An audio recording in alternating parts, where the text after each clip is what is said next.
Jangan lupa subscribe, like, and share. Saya sudah menikah, seorang laki-laki punya anak satu, tinggal dengan ibu kandung saya. Niat saya ingin merawat ibu kandung saya, tapi kami bersama pergi pagi pulang petang. Ibu saya tinggal sendiri di rumah, selalu sedih karena kami tinggal. Anak kami titip ke penitipan. Bagaimana caranya bisa buat bahagia ibu? Apakah berdosa kami meninggalkan ibu sendiri di rumah? Hari Ahad kan libur. Hari Ahad ibu itu dibawa ke mall. Bawa ke mall. Di mall kan sekarang tetap buka. Saya dulu semua mall di Pekanbaru ini pernah saya bawa emak saya. Mall SKA, mall itu semua rumah-rumah makan ini dari mulai ujung enggak, yang arah ke Lipat Kain, dari rumah makan Kampar tuh, Teratak Buluh, rumah makan Kampar yang udangnya besar-besar tuh. Nah, itu sampailah ke ujung Rumbai sana. Nah, itu semua rumah makan tuh. Jadi setelah meninggal baru saya tahu manfaatnya. Dulu tak ada yang ngajar. Kalau duduk di tempat dia makan dulu, itu rumah makan di Kampar tuh, duduk di situ dipesan makanan yang sama, hilang rindu kita. Nah, jadi yang punya emak, punya ayah sekarang, jangan hari ini, hari libur, ya. Bawa. Jadi tidak perlu tiap hari. Saya tiap hari pergi ke mana-mana, tapi hari Ahad tuh khususkan hari. Termasuk sebelum meninggal hari Senin, hari Sabtu tuh kosong. Tanggal 16 Maret 2019 kosong. Hari itu kosong, tak ada handphone, stop. Jalan keliling makan ini segala macam. Hari Ahadnya saya pergi ke Madura.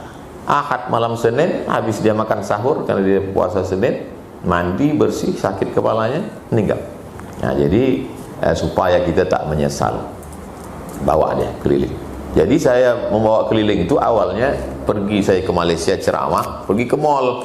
Sampai di mall ada di bawah haji itu, di situ saya lihat, maaf, orang Cina yang sudah tak berambut lagi saking tuanya, tak melekat lagi rambut itu saking tuanya.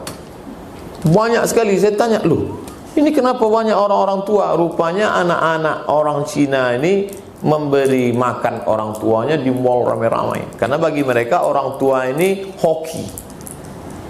Hanya hoki lah. Ya, orang tua ini kalau dibahagiakan dia, rezeki lancar. Itu keyakinan mereka. Itu dalam hadis Nabi, ridallah fi ridal walidain. Kalau senang orang tuamu, mengalir rezekimu. Buat orang tuamu macam raja, rezekimu macam rezeki raja-raja. Bukan hadis Nabi, ada di grup WhatsApp. Senangkan hatinya, buli kain. Tak pernah saya pulang sekalipun tak membawa makanan. Jadi kalau saya ceramah di Dumai, pulang jam 2 malam, asal ada sate yang buka, berhenti. Sate balik, ketuk pintu, dah tidur, kasih makan dia. Tak pernah sekalipun pulang tak bawa makanan. Apa yang pasti tetap buka gambar. Jadi setelah kita meninggal tak menyesal. Sekarang banyak saya tengok asal orang tua meninggal mencakar dinding. Oh mak, mau saya sipakkan aja kepalanya.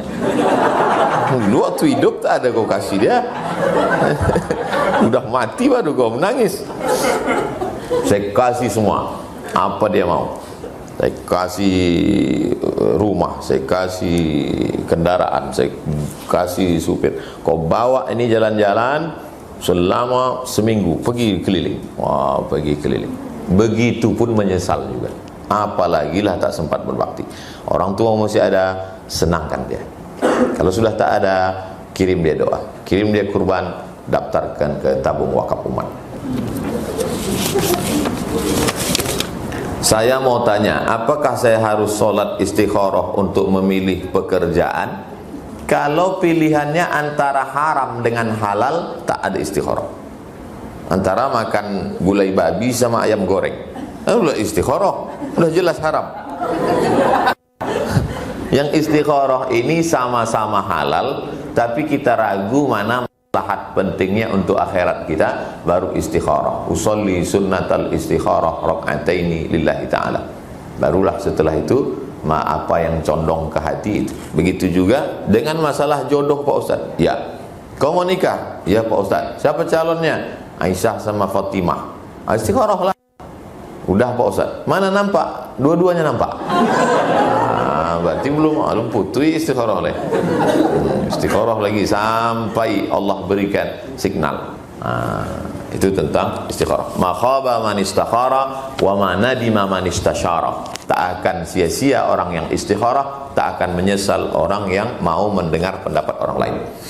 Bagaimana hukumnya kalau ada orang tua belum akikahkan anaknya sampai dewasa? Akikah itu hukumnya sunnat muakkad, bukan wajib. Kalau sunat muakkad tidak terlaksana, maka orang tua tidak dihukumi meninggalkan kewajiban. Akikah itu dilaksanakan hari ke-7. Tak bisa hari ke-7, hari ke-14. Tak bisa hari ke-14, hari ke-21. Tak bisa 21, tak usah tengok kalender lagi. Setahun, 2 bulan, setahun, 2 tahun, 5 tahun. Lalu kemudian kalau ini sekarang, mohon maaf, pegawai Bang Rio Kepri ini ada yang mau akikah, boleh. Boleh hukumnya akikah setelah dewasa, kata Imam Nawawi dalam Majmu' Syarah Muhadzab. Akikah saja. Balik dari sini, potong kambing, akikah, makan siang sama. Jangan minta ayun pakai marhaban. Minta cukur pula. Apabila seorang ayah belum diakikahkan orang tuanya, apabila seorang ayah belum diakikahkan orang tuanya, apakah boleh dia mengakikahkan anaknya tersebut? Boleh mengakikahkan setelah dewasa. Baca buku 37 masalah populer di pembahasan akikah setelah dewasa. Aqa'an nafsihi ba'nama bu'isa nabiyan. Nabi mengakikahkan dirinya setelah dia jadi nabi. Kita boleh mengakikahkan diri sendiri kalau ada duit, dan bapak ibu boleh mengakikahkan anak yang sudah lewat. Tapi yang belum punya anak, nanti diagak-agak hari ke-7, hari ke-14, hari ke-21.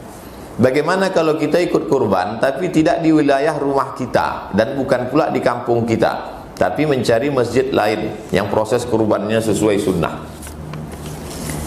Tidak boleh membawa daging kurban lebih dari jarak qasar salat. Jarak qasar salat 89 km. Al-Fiqhul Islami wa Adillatu.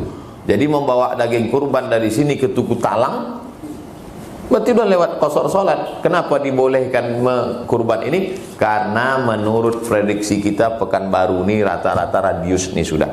Karena saya sendiri menanya ke masjid tempat saya, Pak Ketua Masjid, sudah berapa sapi kita? Ada 2 ekor. Cukup itu.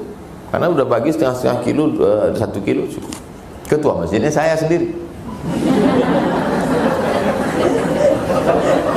Artinya komunikasi tetap dijaga. Yang mau mengalihkan kurbannya ke daerah lain, tanya ketua masjid. Pak Ketua Masjid, berapa kurban kita? Ada 1 sapi. Mohon izin Pak Ketua, saya tahun ini mau kurban untuk talang mama. Jangan talang mama sini. Tadi kata Ustaz Somad. Kalau Ustaz Somad, ya lah, tak apa-apa. Kalau kebetulan dia ini viewer saya, tapi kalau hater saya, sesat dia tuh. Oleh sebab itu maka ini kurban komunikasi supaya kita tidak dituduh aliran sesat dan lain sebagainya. Ketika suami mau ke masjid biasanya memberi salam kepada istri, bahkan istri cium tangan suami. Riwayat ada menyebut bahwa pada zaman Rasulullah ketika mau ke masjid malah Nabi mencium pipi. Tidak bisa mengambil hukum dari satu hadis. Nabi mencium pipi, tapi kau tak sama macam Nabi. Maka tak bisa mengambil hukum dari satu hadis. Kaifa nata'amal ma'as sunnah? Bagaimana berinteraksi dengan sunnah? Kitab Syekh Yusuf Al-Qaradawi, Al-Jam'u bainal ahadis. Tentukan satu tema, lalu kumpulkan banyak hadis, barulah diambil satu hukum tentang masalah menyentuh perempuan yang tak mahram. Setelah berwudu, menurut mazhab Syafi'i bersentuh kulit batal. Menurut mazhab Hanafi bersentuh kulit tak batal, karena makna lamastumun nisa bukan sentuh kulit. Maaf beribu maaf, maksudnya jima baru batal. Menurut mazhab Maliki bersentuh kalau tak bernafsu tak batal, tapi kalau nafsu batal. Saya tak menyalahkan Maliki. Kalau saya nyalahkan Maliki berarti saya nyalahkan guru saya. Semua guru saya di Maroko mazhabnya Maliki. Tapi saya tidak mengamalkan mazhab Maliki, saya mengamalkan mazhab Syafi'i. Makanya kalau saya bersentuhan dengan perempuan, dulu waktu di kampus ambil wudhu dari asrama, berangkat beli tiket itu biasanya ulurkan duit pegang. Dipegangnya ujung jadi batal, walaupun tak nafsu. Kenapa Ustadz lebih memilih mazhab Syafi'i? Lebih selamat. Mazhab Syafi'i itu lebih selamat. Maksud Ustadz lebih selamat gini, tersentuh saya dengan perempuan di halte bis waktu kuliah. Habis itu sholat saya di kampus. Allahu Akbar. Datang setan berbisik, kau tadi nafsu. Tidak, saya bilang. Kalau saya sudah berwudu, setan tak bisa ngoda karena saya sudah wudu. Tapi kalau saya tak wudu, kau tadi nafsu. Tidak, saya bilang. Ada sikit. Itulah maka mazhab Syafi'i itu lebih selamat, ihtiyatnya lebih tinggi, lebih hati-hati dalam masalah imsak. Itu ada dalam mazhab Syafi'i menunggu 50 ayat, yang sekarang di Pekanbaru 10 menit. Kalau mazhab Maliki tidak ada, di situ azan baru berhenti, masih tersangkut-sangkut daging di mulut.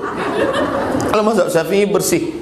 Jadi saya bukan pilih-pilih mazhab, tapi memang mazhab Syafi'i ini lebih aslam, lebih selamat. Walaupun Imam Malik itu guru Imam Syafi'i. Jadi tentang masalah ini saya pegang mazhab Syafi'i.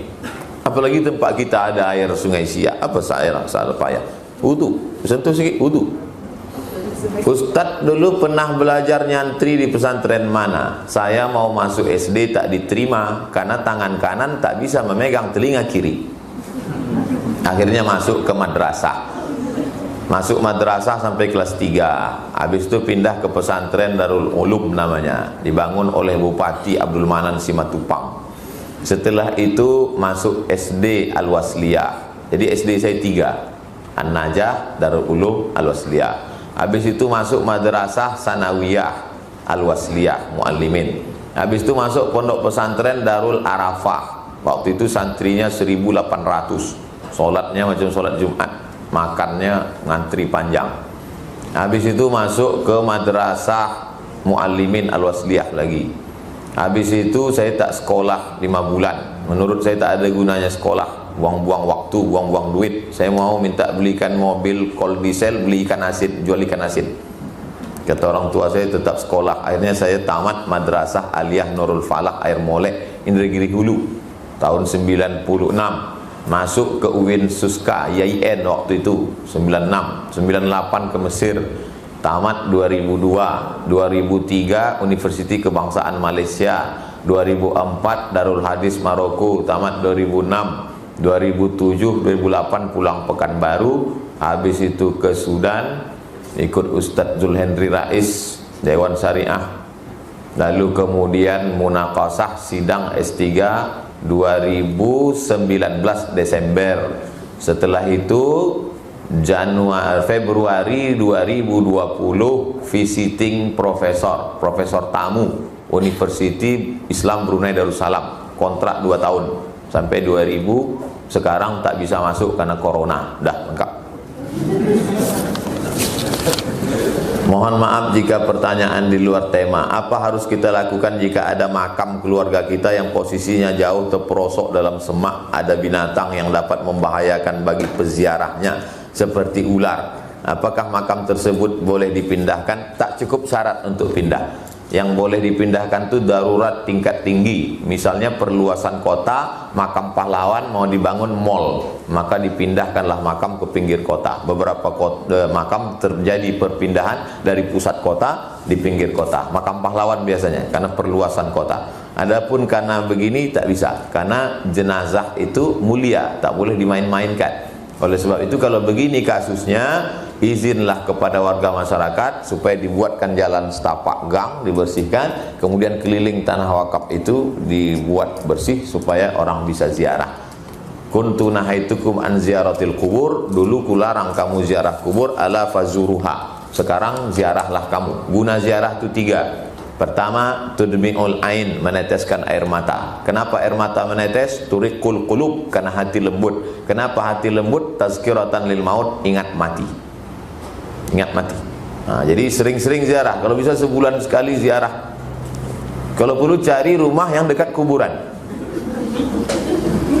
Kita ziarah. Kalau ke tempat saya, orang kalau ke tempat saya sekali ziarah 2 kali. Karena sebelum masuk ke tempat saya lewat kuburan. Mau masuk lewat kuburan, mau keluar lewat kuburan. Nah, kalau tempat saya mengucapkan salamnya, assalamualaikum ya ahlal kubur. Ahlal kubur. Yang perempuan yang suka shopping ke mall berhenti, bagus sering-sering ziarah. Ingat mati.